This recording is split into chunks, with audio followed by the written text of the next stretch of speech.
नमस्कार, लोकमत भारत की खास बुलेटिन में आप सभी का बहुत बहुत स्वागत है। मैं आपके साथ मोनिका राठौड़। ये रुक करते हैं खबरों की ओर।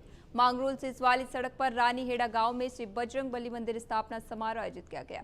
इस प्रतिष्ठा उत्सव के 5 दिवसीय समारोह में ग्रामवासियों के सहयोग से पंचकुंडीय महायज्ञ धार्मिक आयोजन किया जा रहा है। इस धार्मिक आयोजन के तहत महाकाल मंडल 12 के कलाकारों ने सामूहिक संगीतमय सुंदरकांड की प्रस्तुति दी। महाकाल मंडल के देवेंद्र के भजनों पर श्रद्धालु झूम रहे थे।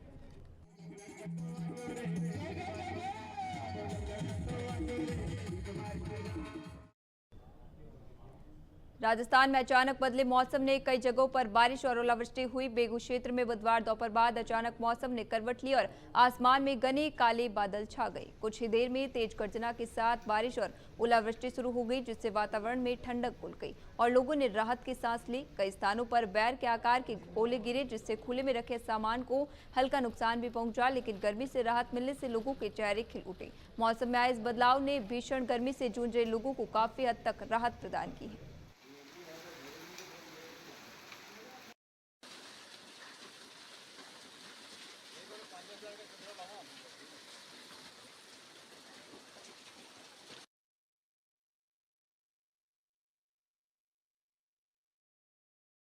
कोटा में अचानक मौसम में बदलाव ने खुशियों भरे शादी समारोह में अफरा तफरी मचा दी। तेज आंधी और अंधड़ के साथ बारिश आने के कारण आयोजन स्थल पर टेंट, सजावट और खान पान की व्यवस्था अस्त व्यस्त हो गई। हालात ऐसे बन गए कि कई मेहमानों को बिना भोजन के ही वापस लौटना पड़ा, जबकि मेजबान पूरी तरह बेबस नजर आए। शादी समारोह में लगी टेंट उखड़ गए, लाइटिंग व्यवस्था ठप हो गई और भोजन भी खराब हो गया। अचानक आई इस आपदा से मेहमानों में भी हड़कंप मच गया। लोग अपनी सुरक्षा के लिए इधर उधर भागते नजर आए। आयोजकों ने हालात संभालने की कोशिश की, लेकिन तेज अंधड़ के सामने सारी व्यवस्थाएं नाकाफी साबित हुई।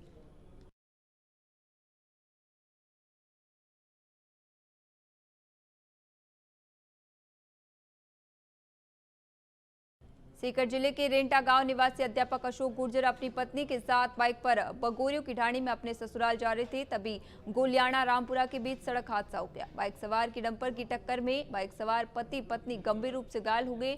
घायलों को सीकर के एसके अस्पताल ले जाया गया, जहां चिकित्सकों ने जांच के बाद उन्हें मृत घोषित कर दिया। जानकारी के अनुसार अशोक अपनी पत्नी पूजा के साथ रेंटा से अपने ससुराल बगोरियों की ढाणी के चेचावाली ढाणी जा रहा था। इसी दौरान सामने से आ रहे एक डंपर ने उनकी मोटरसाइकिल की सीधी भिड़ंत हो गई। उनकी शादी 3 साल पहले हुई थी। पुलिस ने पोस्टमार्टम करवाकर शव परिजनों को सौंप दिया।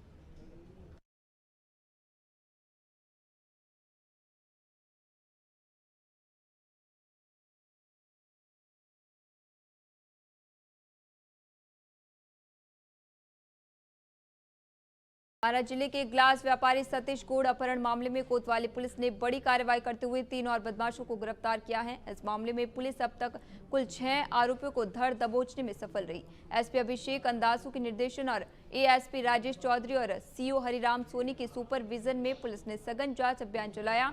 आरपीएस भजनलाल जांगीर के नेतृत्व में गठित विशेष टीम ने तकनीकी साक्ष्य और सूचना के आधार पर कार्रवाई करते हुए 3 और बदमाशों को गिरफ्तार कर लिया।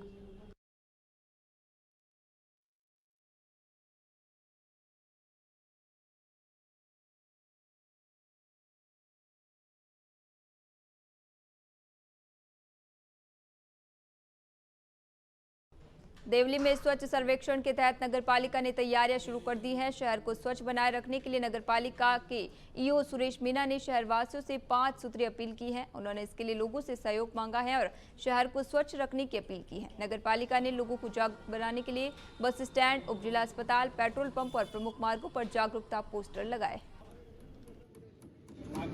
अस्पताल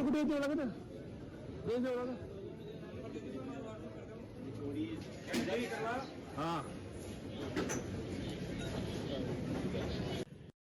सभी देवली वासियों से निवेदन है कि स्वच्छता सर्वेक्षण को लेके सेंट्रल गवर्नमेंट द्वारा समय समय पे यहाँ पे एक विजिट की जाती है, जिसमें शौचालय, सफाई, सभी के इंडिकेटर्स के मार्किंग होती है।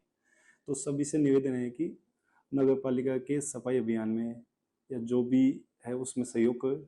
और साथ ही राज्य सरकार द्वारा यहाँ पे एक एफएसटीपी का भी निर्माण करवाया गया। सभी देवली वासियों से निवेदन है कि जो भी सेफ्टी टैंक है इसको नगर पालिका द्वारा निःशुल्क खाली करवाया जाएगा। यदि किसी की भी ऐसी समस्या है तो हमने एक टोल फ्री नंबर भी जारी किया, उस पर आप कंप्लेंट कर सकते हैं। आपका सेफ्टी टैंक हम निःशुल्क खाली करेंगे। भिलवाड़ा में नकली ब्रांडेड सामान बेचने वालों के खिलाफ पुलिस ने बड़ी कार्रवाई की है। स्पोर्ट्स ब्रांड पूमा के नाम पर नकली जूते चप्पल बेचने की शिकायत मिलने के बाद पुलिस ने कंपनी के प्रतिनिधि के साथ मिलकर शहर में एक साथ 3 जगहों पर दबिश दी। इस कार्रवाई के दौरान भारी मात्रा में नकली सामान बरामद किया गया, जिससे इलाके में हड़कंप मच गया। पुलिस की इस कार्रवाई से अन्य व्यापारी भूमिगत होंगे। पुलिस टीम ने सबसे पहले कॉलेज रोड स्थित लेवल हाई पर छापा मारा। यहां से बड़ी संख्या में पूमा ब्रांड के नकली जूते और चप्पलें बरामद की गई। दूसरी कार्रवाई बड़ला चौराहा स्थित महावीर फुटवेयर पर की गई, जहां से भी बड़ी मात्रा में नकली जूते चप्पल बरामद किए गए। इसके बाद टीम ने सिरकी मोहल्ले में स्थित जेपी ट्रेडिंग पर कार्रवाई की। यहां भी भारी मात्रा में नकली पूमा उत्पाद मिले हैं। पुलिस ने मौके से स्टॉक जब्त किया और दुकान संचालक से पूछताछ शुरू कर दी है।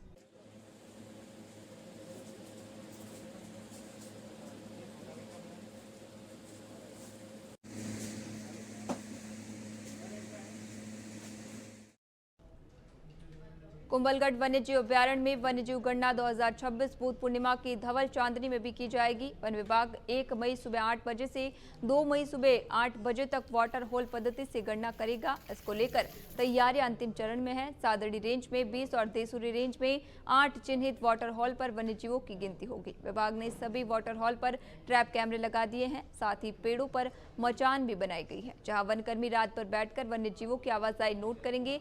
बुध पूर्णिमा की रात चांदनी तेज होती है, जिससे वाटर हॉल पर पानी पीने आने वाले जानवर आसानी से दिख जाते हैं। गर्मी के कारण वन्यजीव वाटर हॉल पर जरूर आते हैं, इसलिए पद्धति सबसे सटीक मानी जाती है। तेंदुआ, भालू, सांबर, नीलगाय, चिंकारा समेत सभी वन्यजीवों की गणना होगी।